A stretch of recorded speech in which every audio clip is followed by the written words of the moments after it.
Hello and welcome back to our channel. So today in this video we are going to discuss about how to delete your MyNearWallet account. So without wasting much of our time, let's get straight into the video. So first and foremost, all you need to do is simply tap open your MyNearWallet app. So once you tap it open, you will end up in a page where you need to type in your PIN code number.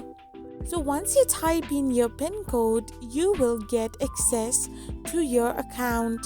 So once your PIN code has been successfully typed in, you'll end up in this page where you need to tap the settings option. From here, tap on the security settings and there you can find the delete data option. You can even back up your wallet before deleting data, but once you tap on delete, your account of MyNearWallet will get permanently deleted and lead you to this kind of interface. I hope you found this video helpful, so don't forget to hit that subscribe button and do give us a thumbs up. We will be back again with these informative videos. Thank you for watching.